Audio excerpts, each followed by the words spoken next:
ಒಬ್ಬ ಟೆಕ್ಕಿ ಕೈಯಲ್ಲಿ ಮೊಬೈಲ್ ಇಟ್ಕೊಂಡು ಬೆಟ್ಟ ಹತ್ತೋಕೆ ಬಂದಿದ್ದ. ಕುಟುಂಬಕ್ಕೆ ನಾನು ಶಿವಗಂಗೆ ಬೆಟ್ಟಕ್ಕೆ ಟ್ರೆಕ್ಕಿಂಗ್ ಹೋಗಿ ಬರ್ತೀನಿ ಅಂತ ಹೇಳಿದ್ದ. ಬೆಟ್ಟದ ಕೆಳಗೆ ಬಾಡಿಗೆಗೆ ತಂದ ಬುಲೆಟ್ ಬೈಕ್ ನಿಲ್ಲಿಸಿದ್ದ. ಸಿಸಿಟಿವಿಯಲ್ಲಿ ಬೆಟ್ಟ ಹತ್ತುತ್ತಿರುವ ದೃಶ್ಯವು ಸೆರೆಯಾಗಿತ್ತು. ಆದರೆ ಅದರ ನಂತರ ಅದ್ವೈತ್ ಮಿಸ್ಸಿಂಗ್. ಅವನು ಏನಾದ, ಎಲ್ಲಿದ್ದಾನೆ ಗೊತ್ತಿಲ್ಲ. ಇದು ಕೇವಲ ಒಂದು ಮಿಸ್ಸಿಂಗ್ ಕೇಸ್ ಆಗಿದ್ರೆ ಇಷ್ಟೊಂದು ದೊಡ್ಡ ಪ್ರಶ್ನೆಗಳು ಹುಡ್ತಿರ್ಲಿಲ್ಲ. ಇನ್ನು ಆತ ನಾಪತ್ತೆಯಾಗಿ 7 ದಿನ ಕಳೆದ್ರೂ ಆತನ ಕುಟುಂಬದವರ ಸುಳಿವೇ ಇಲ್ಲ. ಹೀಗಾಗಿ ಈ ಪ್ರಕರಣದಲ್ಲಿ ಸಿಕ್ಕಿರುವ ಒಂದೊಂದು ಕ್ಲೂ ಒಂದೊಂದು ಕಥೆ ಹೇಳುತ್ತೆ. ಶಿವಗಂಗೆ ಬೆಟ್ಟದ ಶಾಂತಲಾ ಡ್ರಾಪ್ ಬಳಿ ಅದ್ವೈತ್ನ ಬ್ಯಾಗ್ ಸಿಕ್ಕಿದೆ, ಸ್ವೆಟರ್ ಸಿಕ್ಕಿದೆ. ಲಾಸ್ಟ್ ಲೊಕೇಶನ್ ಕುದೂರು ತೋರಿಸ್ತಿದೆ. ಮನೆಯ ಲ್ಯಾಪ್ಟಾಪ್ನಲ್ಲಿ ಶಿವಗಂಗೆ ಹಾಗೂ ಶಾಂತಲಾ ಡ್ರಾಪ್ಗೆ ಸಂಬಂಧಿಸಿದ ಸರ್ಚ್ ಹಿಸ್ಟರಿ ಪತ್ತೆಯಾಗಿದೆ.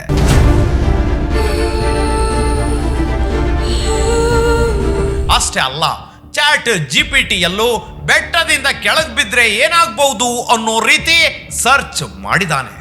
ಹಾಗಾದ್ರೆ ಇದು ಆತ್ಮಹತ್ಯೆಯ ಮುನ್ಸೂಚನೆಯ ಅಥವಾ ಯಾರಿಗೂ ಅನುಮಾನ ಬಾರದಂತೆ ಮಾಡಿರುವ ಒಂದು ಪ್ಲಾನ? ಇನ್ನೊಂದು ದೊಡ್ಡ ಪ್ರಶ್ನೆ, ಇಡೀ ಬೆಟ್ಟವನ್ನ ಜಾಲಾಡಿದ್ರು NDRF, SDRF, ಪೊಲೀಸರು, ಅರಣ್ಯ ಇಲಾಖೆ, ಡ್ರೋನ್ಗಳು, ಮೆಟಲ್ ಡಿಟೆಕ್ಟರ್ಗಳು, ಹಗ್ಗ ಹಿಡಿದು ಕಡಿದಾದ ಬಂಡೆ ಇಳಿದು ಏರುವ ಅನುಭವಿಗಳು ಎಲ್ಲರೂ ಹುಡುಕಿದ್ರು ಅದ್ವೈತ್ ಮಾತ್ರ ಸಿಕ್ಕಿಲ್ಲ. ಅದ್ವೈತ್ ಮಿಸ್ ಆದ್ನ ಅಥವಾ ಮಿಸ್ಸಿಂಗ್ ನೆಪದಲ್ಲಿ ಎಸ್ಕೇಪ್ ಆಗಿದಾನ? ಟೆಕ್ಕಿಯೊಬ್ಬನ ಮಿಸ್ಸಿಂಗ್ ಮಿಸ್ಟರಿಯ ಇನ್ ಡೆಪ್ತ್ ಡೀಟೇಲ್ಸ್ ಕೊಡ್ತೀನಿ. ಅದಕ್ಕೂ ಮುನ್ನ ನೀವಿನ್ನು ಚಾನಲ್ ಅನ್ನು ಸಬ್ಸ್ಕ್ರೈಬ್ ಮಾಡಿಲ್ಲ ಅಂದ್ರೆ ದಯವಿಟ್ಟು ಸಬ್ಸ್ಕ್ರೈಬ್ ಮಾಡ್ಕೊಳ್ಳಿ. ಅದ್ವೈತ್ ಉಪಾಧ್ಯಾಯ, 31 ವರ್ಷದ ಸಾಫ್ಟ್ವೇರ್ ಪ್ರೊಫೆಷನಲ್, ಮೂಲತಃ ಮಧ್ಯಪ್ರದೇಶದ ಇಂದೋರ್ನವನು. ಬೆಂಗಳೂರಿನಲ್ಲೇ ಕೆಲಸ, ಬೆಂಗಳೂರಿನ ಮೈತ್ರಿ ಲೇಔಟ್ನಲ್ಲೇ ವಾಸ. ಇದೇ ಆಗಸ್ಟ್ 2ನೇ ತಾರೀಕು ಗೆಳತಿಯೊಬ್ಬಳ ಜೊತೆ ನಿಶ್ಚಿತಾರ್ಥವನ್ನು ಮಾಡಿಕೊಂಡಿದ್ದ. ಆದರೆ ತೀರಾ ಹೀಗೆ 6 ದಿನಗಳ ಹಿಂದೆ ಇದ್ದಕ್ಕಿದ್ದಂತೆ ಮಿಸ್ ಆಗಿಬಿಟ್ಟ. ಯಾರ ಕಣ್ಣಿಗೂ ಕಾಣದಂತೆ ನಾಪತ್ತೆಯಾಗಿಬಿಟ್ಟ.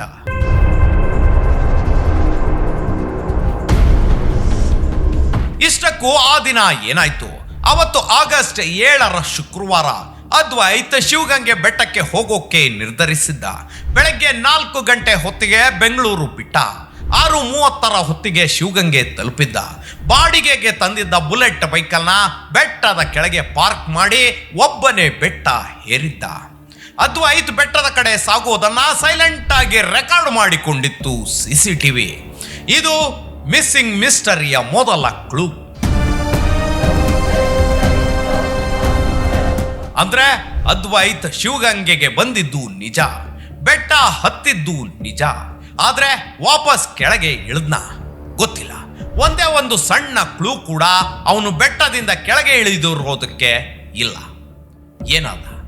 ಅವನು ಬೇರೆ ಮಾರ್ಗದಲ್ಲಿ ಕೆಳಗೆ ಇಳಿದು ಬಂದ ಅಥವಾ ಬೆಟ್ಟದಲ್ಲೇ ಏನಾದ್ರೂ ಆಗಿದ್ಯಾ? ಈ ಪ್ರಶ್ನೆಗೆ ಉತ್ತರ ಇನ್ನೂ ಸಿಕ್ಕಿಲ್ಲ.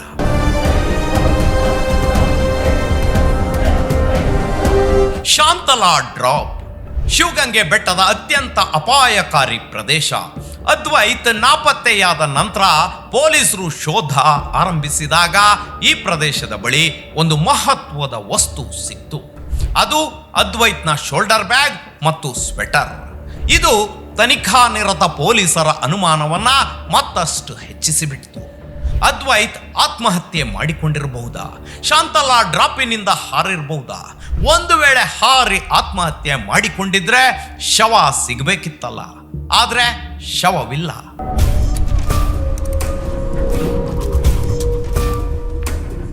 ಒಂದಲ್ಲ, ಎರಡಲ್ಲ, 3 ದಿನ ಕಳೆದಿತ್ತು. ಅದ್ವೈತ್ ಸಂಪರ್ಕಕ್ಕೆ ಸಿಗದೆ ಇದ್ದಾಗ ಆತನ ಫಿಯಾನ್ಸಿ ಕಾಡುಗೋಡಿ ಪೊಲೀಸ್ ಠಾಣೆಯಲ್ಲೇ ದೂರು ನೀಡಿದ್ರು. ಅದರಂತೆ ಮಿಸ್ಸಿಂಗ್ ಕೇಸ್ ರಿಜಿಸ್ಟರ್ ಮಾಡಿಕೊಂಡ ಪೊಲೀಸರು ಶಿವಗಂಗೆಗೆ ಬಂದ್ರು. ಒಂದು ಕಡೆ ಕಾಡುಗೋಡಿ ಪೊಲೀಸರು, ಮತ್ತೊಂದು ಕಡೆ ಡಾಬಸ್ಪೇಟೆ ಪೊಲೀಸರು, SDRF, NDRF, ಡ್ರೋನ್ ಕ್ಯಾಮ್ರಾಗಳು, ಅರಣ್ಯ ಇಲಾಖೆ ಸಿಬ್ಬಂದಿ ಎಲ್ಲರೂ ಹುಡುಕಾಟ ಶುರು ಮಾಡಿದ್ರು. ಒಂದು ಕಡೆ ಮಳೆ, ಜಾರುವ ಕಲ್ಲುಗಳು, ಕಡಿದಾದ ಬಂಡೆಗಳು, ಪೊದೆಗಳು, ಇವುಗಳ ಮಧ್ಯೆ ಪೊಲೀಸರು ಹುಡುಕಾಟ ಶುರು ಮಾಡಿದ್ರು. 1 ದಿನ, 2 ದಿನ, 3 ದಿನ ಹುಡುಕಾಟ ಮುಂದುವರೆದ್ರೂ ಅದ್ವೈತ್ನ ದೇಹದ ಯಾವುದೇ ಸುಳಿವು ಸಿಗಲಿಲ್ಲ. ಅತ್ತ ಮನೆಯಲ್ಲೂ ಆತನ ಮನಸ್ಥಿತಿ ತಿಳಿದುಕೊಳ್ಳೋಕೆ ಹುಡುಕಾಟ ನಡೆಸಿದ್ರು. ಅವನ ಲ್ಯಾಪ್ಟಾಪ್ ತಗೊಂಡು ಏನಾದ್ರೂ ಕ್ಲೂ ಸಿಗ್ಬಹುದಾ ಹುಡುಕಿದ್ರು. ಆಗಲೇ ಈ ಕೇಸಿಗೊಂದು ಕ್ಲೂ ಸಿಕ್ಕಿತ್ತು. But no use. Yes, laptop. ಅದರ ಪರಿಶೀಲನೆ ನಡೆಸಿದಾಗ ಶಿವಗಂಗೆ ಮತ್ತು ಶಾಂತಲಾ ಡ್ರಾಪ್ ಬಗ್ಗೆ ಸರ್ಚ್ ಮಾಡಿರೋದು ಕಾಣಿಸಿತ್ತು. ಅಷ್ಟೇ ಅಲ್ಲ, ಚಾಟ್ ಜಿಪಿಟಿಯಲ್ಲಿಯೂ ಬೆಟ್ಟದಿಂದ ಕೆಳಗೆ ಬಿದ್ದರೆ ಏನಾಗಬಹುದು ಅನ್ನೋ ರೀತಿಯ ಪ್ರಶ್ನೆಗಳನ್ನು ಕೇಳಿರೋದು ಬೆಳಕಿಗೆ ಬಂತು.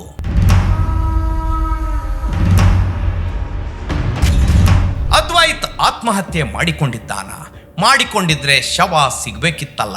ಅವನು ಆತ್ಮಹತ್ಯೆ ಸೀನ್ಗಾಗಿ ಎವಿಡೆನ್ಸ್ ಪ್ಲಾಂಟ್ ಮಾಡಿದ್ನ. ಇದೆಲ್ಲವೂ ಪ್ರೀ ಪ್ಲಾಂಡ. ಅದ್ವೈತ್ ಟೆಕ್ಕಿ, ತಾಂತ್ರಿಕವಾಗಿ ಪರಿಣಿತಿ ಹೊಂದಿದ್ದ ವ್ಯಕ್ತಿ. ಬೆಟ್ಟದಲ್ಲಿ ನಾಪತ್ತೆಯಾಗಿದ್ದೀನಿ ಅನ್ನೋದಕ್ಕೆ ಸಾಕ್ಷಿ ಸೃಷ್ಟಿಸಿ ಎಸ್ಕೇಪ್ ಆಗಿದಾನ. ಇದು ಸೂಯಿಸೈಡ್ ಪ್ಲಾನ, ಫೇಕ್ ಡಿಸ್ಅಪಿಯರೆನ್ಸ್, ಅಥವಾ ಯಾರಾದ್ರೂ ಅದ್ವೈತ್ಗೆ ಏನಾದ್ರೂ ಮಾಡಿದಾರ? ಉತ್ತರ ಸಿಗದ ಪ್ರಶ್ನೆಗಳಿವು. ಅದ್ವೈತ್ ಕೊನೆಯದಾಗಿ ಮದುವೆ ಆಗಬೇಕಿದ್ದ ಯುವತಿಗೆ ಶಿವಗಂಗೆ ಬೆಟ್ಟದಿಂದ ಫೋಟೋ ಕಳಿಸಿದಾನೆ. ಅದೇ ಕೊನೆ. ನಂತರ ಆತ ನಾಟ್ ರೀಚಬಲ್. ಫೋನು ಇಲ್ಲ, ಮೆಸೇಜು ಇಲ್ಲ. ಪೊಲೀಸರು ಮೆಸೇಜ್ ಸೆಂಟ್ ಟೈಮ್ ಇಟ್ಕೊಂಡು ಪರಿಶೀಲನೆ ನಡೆಸ್ತಿದ್ದಾರೆ. ಇನ್ನು ಅದ್ವೈತ್ನ ಪರ್ಸನಲ್ ಲೈಫ್. ಅದ್ವೈತ್ ಹಲವು ಯುವತಿಯರೊಂದಿಗೆ ಸ್ನೇಹ ಅಥವಾ ಸಲುಗೆ ಹೊಂದಿದ್ದ ಬಗ್ಗೆ ಪೊಲೀಸರು ಮಾಹಿತಿ ಕಲೆ ಹಾಕ್ತಿದ್ದಾರೆ.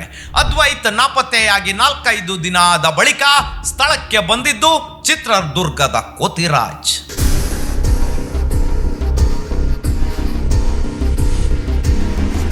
ಪೊಲೀಸರು SDRF, NDRF, ಅರಣ್ಯ ಇಲಾಖೆ ಡ್ರೋನ್ಗಳ ಜೊತೆ ಕೋತಿರಾಜ್ ಕೂಡ ಸೇರಿಕೊಂಡ್ರು.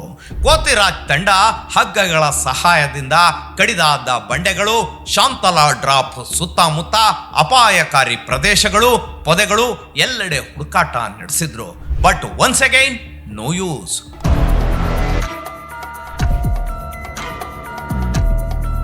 ಹುಡುಕಾಡಿದ್ರು, ತಡ್ಕಾಡಿದ್ರು, ಅವನು ಸಿಗಲಿಲ್ಲ. ಕೋತಿರಾಜ್ ಹೇಳಿದ ಮಾತು ಮತ್ತಷ್ಟು ಕುತೂಹಲಕಾರಿ. ಕೋತಿರಾಜ್ ತಂಡದ ಹುಡುಕಾಟದ ನಂತರ ಅವರು ಹೇಳಿದ ಮಾತು ಪ್ರಕರಣಕ್ಕೆ ಮತ್ತೊಂದು ಪ್ರಶ್ನೆಯನ್ನ ಎಬ್ಬಿಸಿದೆ. ಅವರ ಪ್ರಕಾರ ಇಷ್ಟು ದೊಡ್ಡ ಪ್ರಮಾಣದಲ್ಲಿ ಬೆಟ್ಟವನ್ನು ಹುಡುಕಿದೀವಿ, ಅದ್ವೈತ್ ಸತ್ತಿದ್ರೆ ಶವ ಸಿಗ್ಬೇಕಿತ್ತು, ಆದ್ರೆ ಅವನು ಈ ಬೆಟ್ಟದಲ್ಲೇ ಇಲ್ಲ. ಮಾಧ್ಯಮದವರ ಮೈಕಿನ ಮುಂದೆ ಆಟ ಆಡಿಸ್ಬೇಡ ಅದ್ವೈತ್, ಎಲ್ಲಿದ್ರು ಕಣ್ಣೆದ್ರು ಬಾ ಅಂದಿದ್ದಾರೆ. ಅದ್ವೈತ್ ಎಲ್ಲಿ ಹೋದ ಅನ್ನೋ ಪ್ರಶ್ನೆಗೆ ಉತ್ತರ ಮಾತ್ರ ಮೌನ.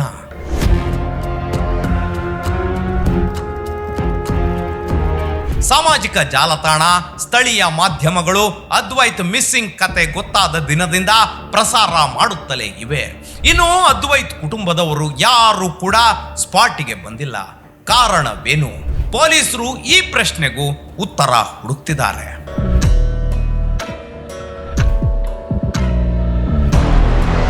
ಈಗ 3 ದೊಡ್ಡ ಥಿಯರೀಸ್. ಥಿಯರಿ ನಂಬರ್ 1, ಆತ್ಮಹತ್ಯೆ. ಶಿವಗಂಗೆ ಬೆಟ್ಟ, Shantala drop, laptop search, ChatGPT search, ಬೆಟ್ಟದಿಂದ ಫೋಟೋ ಕಳುಹಿಸಿದ ನಂತರ ಸಂಪರ್ಕ ಕಡಿತ, ಬ್ಯಾಗ್ ಮತ್ತು ಸ್ವೆಟರ್ ಪತ್ತೆ. ಇವೆಲ್ಲವನ್ನು ಒಟ್ಟಿಗೆ ನೋಡಿದ್ರೆ ಅದ್ವೈತ್ ಆತ್ಮಹತ್ಯೆ ಮಾಡಿಕೊಳ್ಳೋಕೆ ಯೋಚಿಸಿರಬಹುದು. ಆದ್ರೆ ದೇಹ ಸಿಗದಿರುವುದು ಈ ಥಿಯರಿಯ ದೊಡ್ಡ ಪ್ರಶ್ನೆ.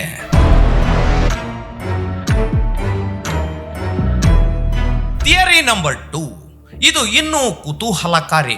ಒಬ್ಬ techie mobile location, CCTV, digital footprints ಜಾಲಾಡಿದ್ರೂ ಪ್ರಯೋಜನವಿಲ್ಲ.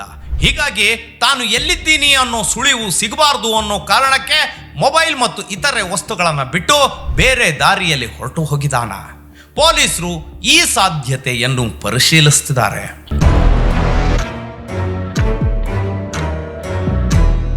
ಥಿಯರಿ ನಂಬರ್ 3, ಅದ್ವೈತ್ ಬೆಟ್ಟಕ್ಕೆ ಬಂದಿರೋದು CCTVಯಲ್ಲಿ ದಾಖಲಾಗಿದೆ. ಆದರೆ ಅದರ ನಂತರ ಏನಾಯ್ತು? ಯಾರಾದರೂ ಭೇಟಿ ಮಾಡಿದ್ರ? ಯಾರಾದರೂ ಬೆಟ್ಟದಿಂದ ಹೊರಗೆ ಕರೆದೊಯ್ದ್ರ? ಅಥವಾ ಅದ್ವೈತ್ ಸ್ವತಃ ಎಲ್ಲೋ ಹೋಗ್ಬಿಟ್ಟಿದಾನ? ಗೊತ್ತಿಲ್ಲ. ಪೊಲೀಸರು ಪರ್ಸನಲ್ ಆಂಗಲ್ ಸೇರಿದಂತೆ ಹಲವು ದಿಕ್ಕುಗಳಲ್ಲಿ ತನಿಖೆ ನಡೆಸುತ್ತಿರೋದು ಮಾತ್ರ ಸತ್ಯ. ನಿಜಕ್ಕೂ ಅದ್ವೈತ್ ಎಲ್ಲಿದ್ದಾನೆ? ಇದು ಇಡೀ ಪ್ರಕರಣದ ದೊಡ್ಡ ಪ್ರಶ್ನೆ. ಒಬ್ಬ ವ್ಯಕ್ತಿ ಬೆಳಿಗ್ಗೆ ಶಿವಗಂಗೆಗೆ ಬರ್ತಾನೆ, ಬೈಕ್ ಪಾರ್ಕ್ ಮಾಡ್ತಾನೆ, ಬೆಟ್ಟ ಹತ್ತಾನೆ, ಒಂದು ಫೋಟೋ ಕಳಿಸ್ತಾನೆ, ಬ್ಯಾಗ್ ಸಿಗುತ್ತೆ, ಸ್ವೆಟರ್ ಸಿಗುತ್ತೆ. ಆದ್ರೆ ವ್ಯಕ್ತಿ ಮಾತ್ರ ಇಲ್ಲ. ಸತ್ತಿದ್ದಾನೆ ಅಂದ್ಕೊಳ್ಳೋಕೆ ಶವವೂ ಸಿಕ್ತಿಲ್ಲ.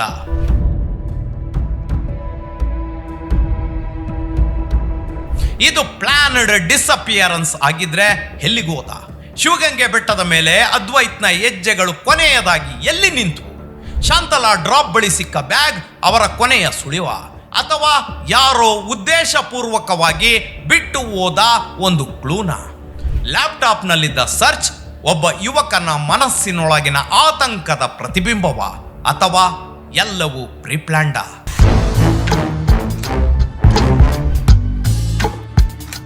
ಕೋತಿರಾಜ್ ತಂಡ ಇಡೀ ಬೆಟ್ಟ ಹುಡುಕಿದ ನಂತರ ಅವನು ಇಲ್ಲೆಲ್ಲೂ ಇಲ್ಲ ಅಂದಿದ್ದಾರೆ. ಇದು ಈ ಮಿಸ್ಟರಿಯನ್ನ ಮತ್ತಷ್ಟು ಗಾಢಗೊಳಿಸಿದೆ. ಇದೀಗ ಪೊಲೀಸರು ಬೆಟ್ಟದಾಚೆಯ ಪ್ರದೇಶಗಳನ್ನು, ಸಿಸಿಟಿವಿ ಕ್ಯಾಮೆರಾಗಳನ್ನು, ಫೋನ್ ಮತ್ತು ಡಿಜಿಟಲ್ ಸಾಕ್ಷ್ಯಗಳನ್ನ ಪರಿಶೀಲಿಸ್ತಿದ್ದಾರೆ. ಅಂದ್ರೆ ಅದ್ವೈತ್ನ ಖಾತೆಯ ಕೊನೆಯ ಪುಟ ಇನ್ನೂ ಬರೆಯಲಾಗಿಲ್ಲ. ಶಿವಗಂಗೆ ಬೆಟ್ಟ ಒಬ್ಬ ಟೆಕ್ಕಿಯನ್ನ ನುಂಗಿಬಿಡ್ತಾ? ಅಥವಾ ಟ್ರಕ್ಕಿಂಗ್ ಅನ್ನೋದೇ ಡೈವರ್ಷನ್ನ? ಅವನು ನಿಜವಾಗ್ಲೂ ಕಾಣೆಯಾಗಿದ್ದಾನ? ಅಥವಾ ತಾನೇ ಯಾರ ಕಣ್ಣಿಗೂ ಕಾಣದಂತೆ ಮಾಯವಾಗಿದ್ದಾನ? ಈ ಪ್ರಶ್ನೆಗಳಿಗೆ ಉತ್ತರ ಸಿಗೋವರೆಗೂ ಅದ್ವೈತ್ ಮಿಸ್ಸಿಂಗ್ ಕೇಸ್ ಕರ್ನಾಟಕದ ಅತ್ಯಂತ ಕುತೂಹಲಕಾರಿ ಮಿಸ್ಟರಿಗಳಲ್ಲಿ ಒಂದಾಗಿ ಉಳಿಯಲಿದೆ. ಅದ್ವೈತ್ ಎಲ್ಲಿದ್ದಾನೆ? ಇದು ಇನ್ನೂ ಮಿಸ್ಟರಿಯೇ. ಇಂತಹ ಇನ್ ಡೆಪ್ತ್ ಕ್ರೈಮ್ ಸ್ಟೋರಿಗಳಿಗಾಗಿ stay tuned. Suman TV Kannada, ಇದು ಸಮಾಜದ ಸ್ವರ.